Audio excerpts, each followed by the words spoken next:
Assalomu alaykum treyderlar, hormatli yaxshimisizlar? Bugungi obzorimizda mana shu oxirgi pul tashganim, ya'ni 300 ming so'mni pribul qilganimni yoki-da slif bo'lganimni ko'rsataman. Qanaqa bo'ldi, nima bo'ldi deb so'rayotganlarga qaranglar, 15-sana kuni, ya'ni dushanba kuni mana shu savdolar qilganman. Soatlarigacha ko'rinib turibdi, ya'ni ertalabdan boshlaganman. Mana shu yerda ko'rishlaringiz mumkin. Pulni sliv ham qildim boshida, qo'shimcha foyda ham qildim. Ya'ni men bir xil treyderlarga o'xshab foydani faqat tashib, bunaqalarni tashmasdan emas, faqat hammasini sof ko'rsataman. Ya'ni sliv bo'lganimni ham, foyda qilganimni ham. Mana ko'rishlaringiz mumkin. Men mana shu foydalangan holatda, ya'ni qanchadir yo'qotganimdan keyin $5.84 qolgan. Mana shuni men o'zimga o'tkazdim. Ya'ni mana bu centoviy shotim bor, mana shunga o'tkazib, shunda savdo qilishni boshladim.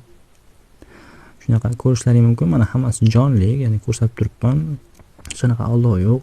Mana shu $24 boshida minus qildim, $11 tushdi. Keyin yana qo'shimcha shu videoni boshida ko'rgan bo'lsalaring, $18 ko'tardim. Mana endi yana uni ham sliv qilib, oxirida shu $5.nechidir qolgandan keyin men mana shu centoviyda ishlab ko'tarmoqchi edim.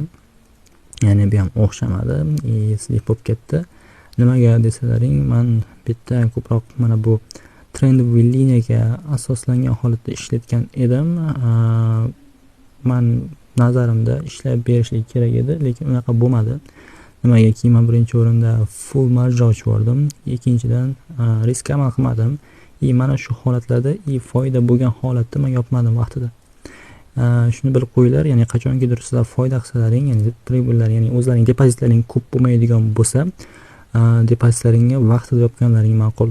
Ya'ni sizlar shotlaring yetmasligi mumkin, slivgacha olib borib qo'yishi mumkin. O'shaning uchun men optimga kelib chiqqan holatda sizlar qanchadir foyda qilsalaring, misol $50 dan $10 yoki qanchadir dollar bo'lsa, foydalaringizni sizlar sirasi yechib olishlaringni tavsiya bergan bo'lardim. Mana shu centoviyda ham ishlaganimni ko'rsatib qo'yay sizlarga. Mana shu yerga hozir men centoviy shotimga o'taman. Mana 22 sent qolgan. Bu bilan ishlab bo'lmaydi, естественно, вообще. Mana 15-sana dekabrdagi o'tgan safar ham tashuvdim. Pul tashlagandim, mana shu xuddi $20. Bu paytda $75 pribulda chiquvdim. Shunaqa.